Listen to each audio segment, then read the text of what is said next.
Imagina esta escena. Un cirujano cardiovascular hiperespecializado, después de años de entrenamiento, pues acaba de terminar una cirugía robótica de 10 horas. Ajá, una intervención mayor. Exacto. Y el procedimiento fue impecable. O sea, la tecnología en ese quirófano vale millones de dólares. El paciente pasa a recuperación, los signos vitales son perfectos, y sin embargo, fíjate, 3 días después, ese mismo paciente está luchando por su vida contra una sepsis fulminante. Es el terror de cualquier hospital. Totalmente. ¿Y qué falló? Pues resulta que alguien, en medio de todo el ajetreo, tocó la cortina de la cama o el barandal y luego ajustó la vía intravenosa al paciente. Hoy vamos a hacer una inmersión profunda en las directrices de la Organización Mundial de la Salud, los protocolos del IMSS y las acciones esenciales para la seguridad del paciente. Un tema que, parece básico, pero es de vida o muerte. Literal. Y lo que revelan estos documentos es fascinante, porque en un mundo de inteligencia artificial y medicina genómica, el sistema de defensa biológica más crítico de todos, el que divide la vida de la muerte, es algo que creemos dominar desde el jardín de niños, la higiene de manos. Es una paradoja increíble en la medicina moderna. Como médico, y especialmente desde la trinchera de la epidemiología y la infectología, pues sabemos que la tecnología más avanzada no sirve de absolutamente nada si fallamos en la base. Claro, de nada sirve el robot quirúrgico si las manos están sucias. Así es. En el análisis a fondo de hoy, nuestra misión es quitarle esa etiqueta de simple hábito cotidiano a la higiene de manos. Queremos sumergirnos en la biomecánica, en la microbiología pura que justifica cada movimiento que un médico o una enfermera hace en un hospital. Porque no es nada más echarse agüita, no. Para nada. Cuando entiendes el porqué científico, te das cuenta de que no estamos hablando de limpieza general. Estamos hablando de una erradicación táctica de patógenos. A ver, vamos a desempacar esto porque para dimensionarlo tenemos que hablar del problema real. Francamente, si yo voy caminando por un hospital, pues lo veo todo inmaculado. Huele a cloro, los pisos brillan.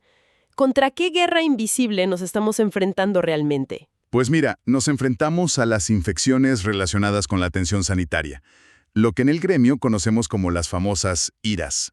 IRAS, ok. Sí. Y para que quienes nos escuchan tengan una perspectiva clara, imagina esto. Un paciente entra al hospital por, no sé, una fractura de fémur. Algo que no tiene nada que ver con una infección. Exacto. Y durante su estancia, de repente adquiere una neumonía o una infección del tracto urinario. Ocurre porque el entorno hospitalario es, por naturaleza, un concentrador masivo de microorganismos. O sea, es donde están todos los bichos juntos. Sí, y estas iras prolongan el sufrimiento del paciente, disparan los costos operativos y desde un punto de vista de salud pública, pues son el motor principal que está acelerando la resistencia a los antimicrobianos. Pero a ver, espérame un segundo. Si el entorno es el que está contaminado, ¿cómo llega exactamente esa bacteria desde la mesita de noche o la pared hasta el torrente sanguíneo del paciente? A través de un puente biológico. ¿Un puente? Así es, y ese puente son las manos del personal de salud. En epidemiología, cuando rastreamos la dinámica de transmisión de un brote, casi siempre llegamos al mismo vector. Las manos. Las manos.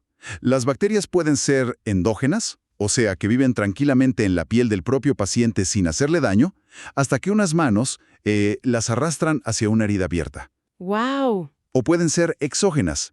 Viajan desde otro paciente infectado, se adhieren a las manos del enfermero o del médico residente y terminan en el catéter de un paciente sano. Está cañón. O sea, si vivimos en este mundo microscópico, donde literal somos taxis para las bacterias, la solución me parece muy obvia. Digo, yo veo a médicos y enfermeras usando guantes todo el tiempo. Ajá. ¿Por qué no simplemente te pones unos buenos guantes de nitrilo al inicio del turno y ya está? Actúan como un campo de fuerza, ¿no? Híjole, ese es sin duda uno de los mitos más peligrosos y arraigados en la práctica clínica. Los guantes no son mágicos. No. Para nada. Y de ninguna manera sustituyen la higiene de manos. De hecho, el uso prolongado de guantes genera una falsa sensación de seguridad que es brutal. A ver, explícame eso. Imagina un médico con guantes. Toca a un paciente, luego se ajusta su estetoscopio, luego abre la puerta de la habitación y luego atiende al siguiente paciente. El guante de látex acaba de convertirse en el vehículo de transmisión perfecto. ¡Qué locura! O sea, el guante te protege a ti de mancharte de sangre, pero al paciente que sigue no lo protege de absolutamente nada si no te los cambias. Exactamente.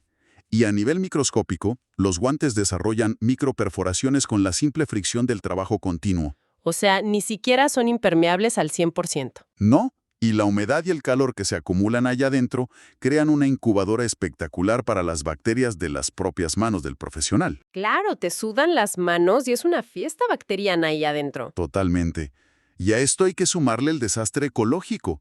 El uso indiscriminado de guantes genera miles de toneladas de desechos biomédicos anuales por hospital. Me imagino. Guantes que a veces se usaron para tareas donde ni siquiera había riesgo de exposición a fluidos. Por eso la OMS es tan tajante en sus manuales. La fricción de las manos es insustituible. Pero claro, yo pienso en un servicio de urgencias, o sea, donde tienes a 15 pacientes al mismo tiempo, las alarmas sonando, un nivel de estrés altísimo. No puedes depender de tu intuición para saber cuándo desinfectarte. Exacto. Necesitas una arquitectura de decisiones clara. Y ahí es donde entran los famosos 5 momentos de la OMS. Fíjate que leyendo los documentos me di cuenta de que no es solo decir, lávate las manos a cada rato. Es un mapa mental muy específico, como una geografía del riesgo. Esa es una gran forma de verlo. Pensemos en el entorno del paciente como una especie de burbuja biológica.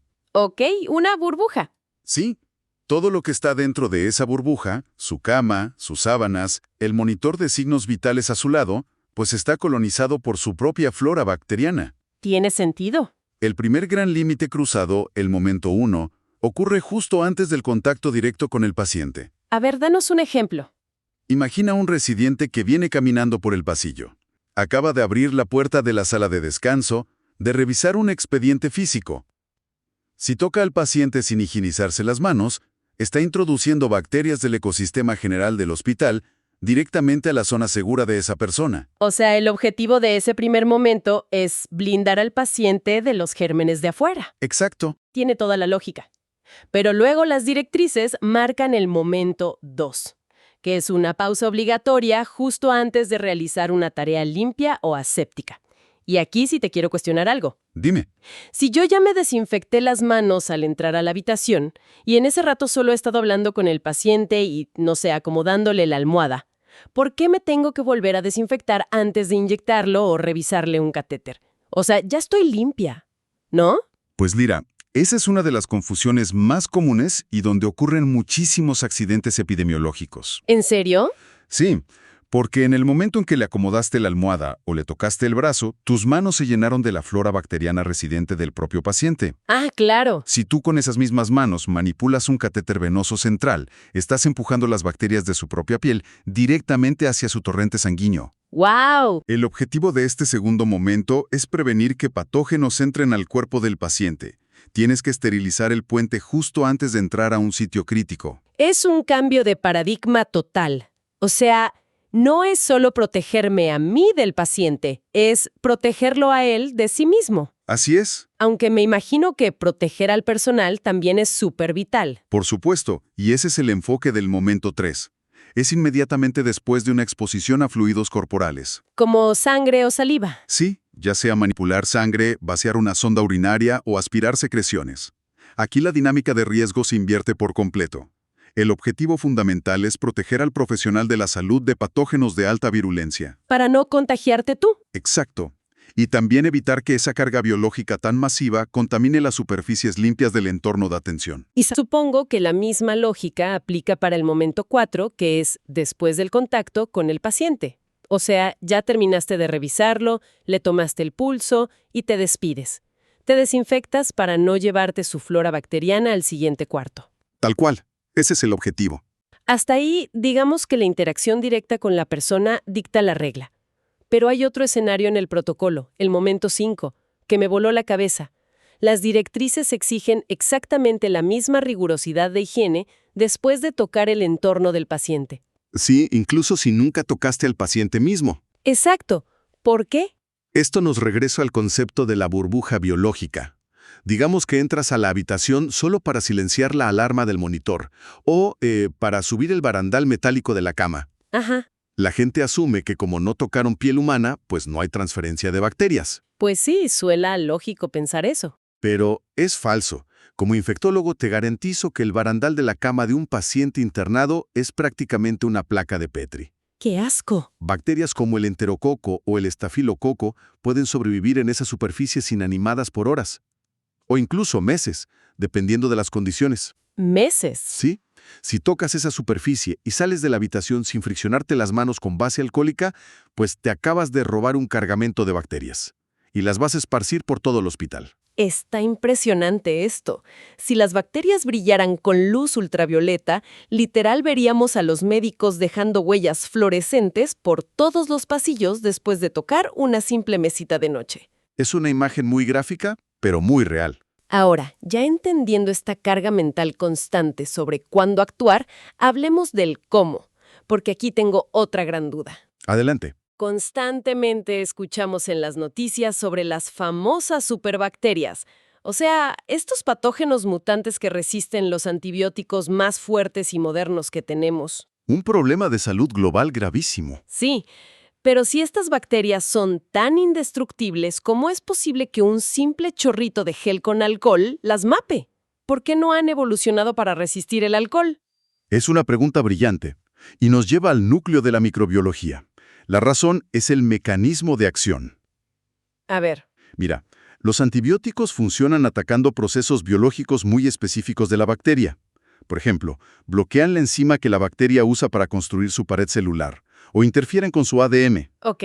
Como es un proceso biológico complejo, las bacterias pueden mutar genéticamente para cambiar esa enzima o crear bombas que expulsen el antibiótico.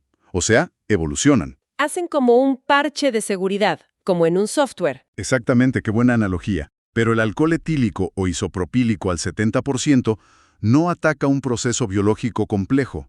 Funciona como una bomba física. Una bomba física. Sí, el alcohol disuelve literalmente la bicapa lipídica, es decir, la grasa que envuelve a la célula, y desnaturaliza sus proteínas de forma inmediata. Las fríe. ¡Wow! Una bacteria no puede mutar para no estar hecha de proteínas y lípidos. Es una destrucción estructural física. Sin embargo, para que el alcohol haga este trabajo de demolición, requiere dos cosas: cobertura total y tiempo. Y por eso el protocolo dicta que la fricción debe durar de 20 a 30 segundos, ¿no? Así es. Si el alcohol se evapora en 5 segundos porque te pusiste muy poco o porque no lo frotaste bien por todas partes, la bacteria sobrevive. Y ahí es donde entra la coreografía de la higiene. Porque, a ver, no es nada más frotarse las palmas como si nos estuviéramos quitando migajitas de pan. Repasando el método de la OMS y los manuales del IMSS, tiene un orden cronológico que parece diseñado por un ingeniero anatómico. Es que está diseñado justamente para cubrir los puntos ciegos de nuestra propia anatomía. A ver, descríbenos los pasos. El objetivo previo es inactivar los microorganismos sin necesidad de agua. Empiezas depositando suficiente producto en la cuenca de la mano y frotas las palmas entre sí. Eso es lo intuitivo, la superficie plana. Ajá, lo normal. Pero de inmediato, el protocolo te obliga a cambiar de zona, porque la carga bacteriana se esconde en los releves. Así que pasas al dorso de las manos usando la palma de la mano derecha contra el dorso izquierdo, y viceversa.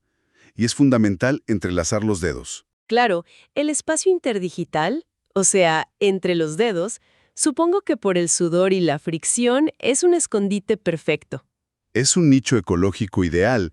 Después de asegurar esos espacios por la espalda y por el frente, con las palmas juntas y los dedos entrelazados, el procedimiento te pide enfocarte en la cara posterior de los dedos. ¿Cómo es eso? Cerrando la mano y frotando el dorso de los dedos contra la palma opuesta, agarrándote los dedos. Ah, ya. Y aquí llegamos a una de las partes más críticas, una que casi todo el mundo olvida en un lavado casual: el pulgar. Claro. Piensa en esto. El pulgar representa el 50% de la funcionalidad de nuestra mano. Lo usamos para pinzar, agarrar sábanas, empujar jeringas, atrapa la mayor cantidad de patógenos. Tiene todo el sentido. Por eso el método exige aislar cada pulgar, envolviéndolo con la palma contraria y frotándolo con un movimiento de rotación profundo. Primero el izquierdo y luego el derecho. O sea, este procedimiento es como una cerradura de combinación de una caja fuerte.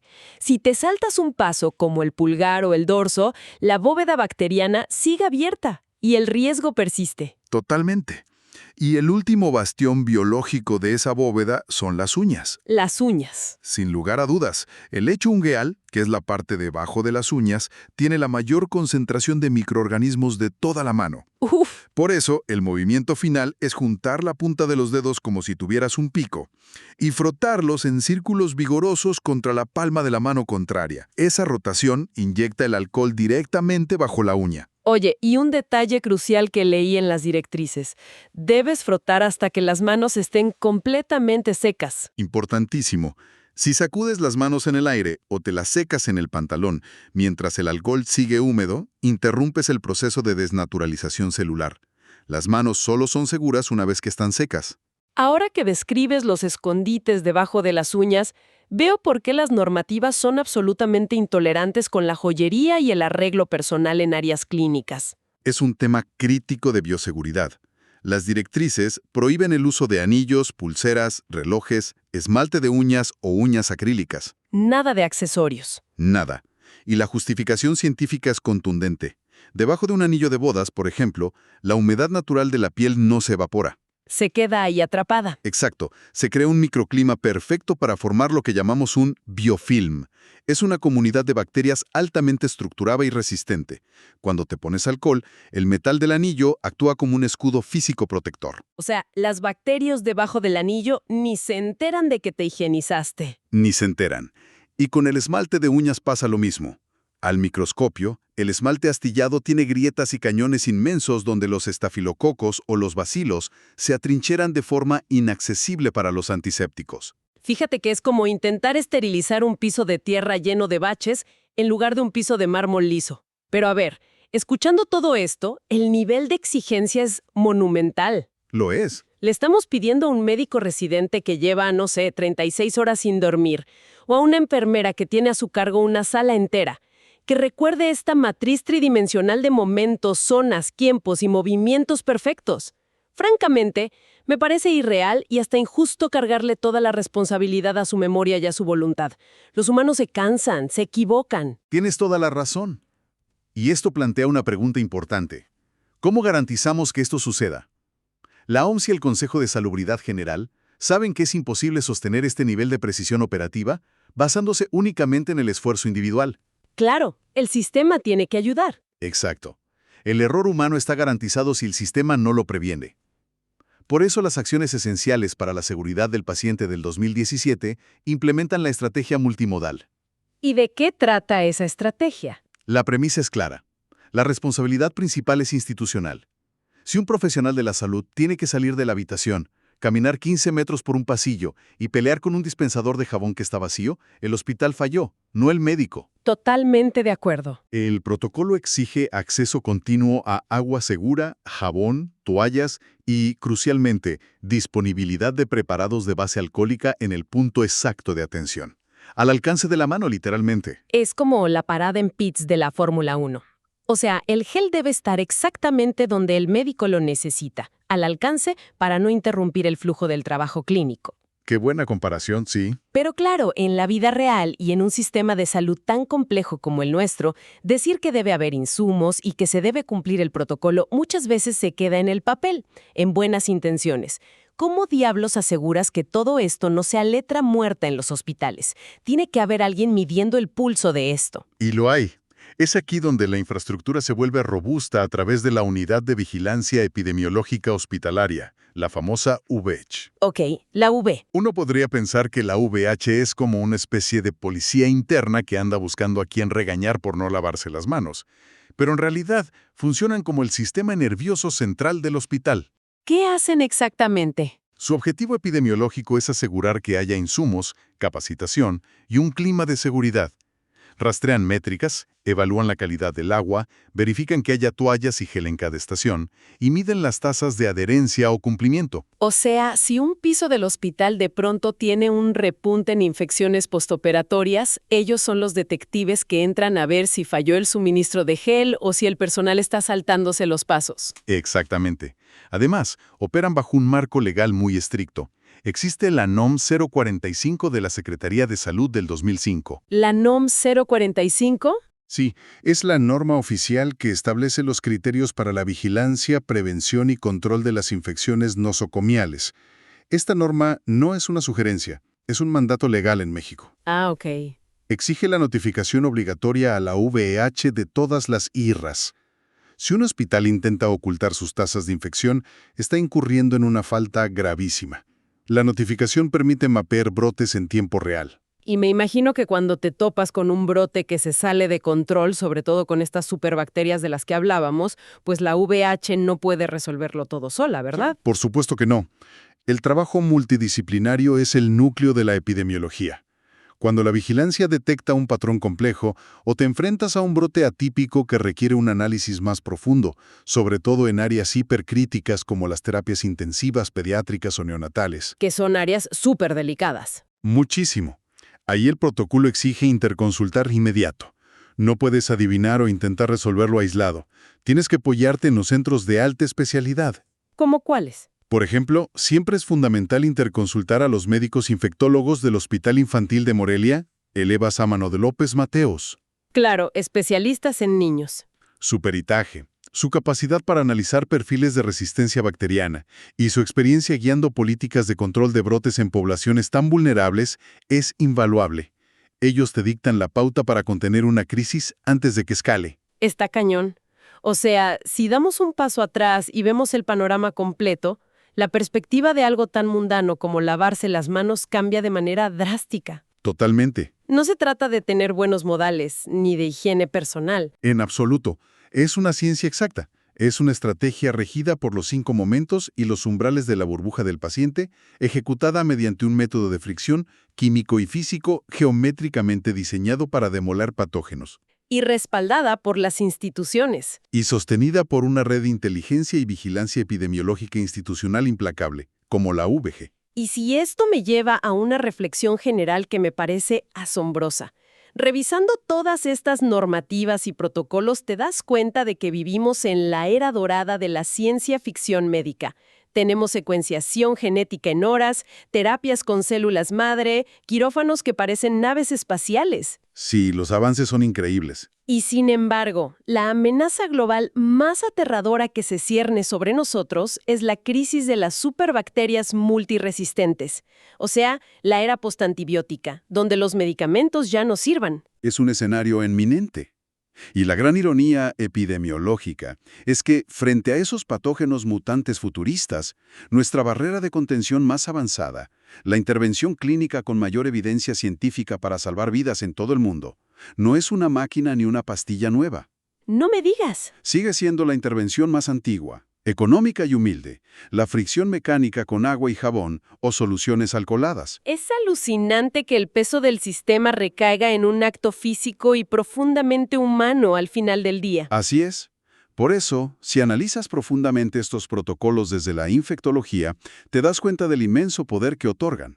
Y este es el mensaje que debe quedar tatuado en el gremio. A ver, dinos. Cada vez que un médico residente a las 3 de la mañana o una enfermera especialista con un turno sobrecargado decide detenerse 20 segundos frente a la cama de un paciente agotado para cumplir con la fricción milimétrica de sus manos. Ajá. No están simplemente llenando un requisito normativo o evitando una llamada de atención de la UV. Están levantando un escudo impenetrable, ejecutando la intervención médica más trascendental del día. Están bloqueando físicamente una cadena de transmisión letal. ¡Qué fuerte! Cada profesional de la salud tiene literalmente el poder de detener una pandemia en la palma de sus manos. Quienes están en los hospitales todos los días deben ver este protocolo no como una regla administrativa, sino como su armadura diaria y su legado más grande de protección a la vida humana. Es una responsabilidad inmensa, pero también un superpoder increíble.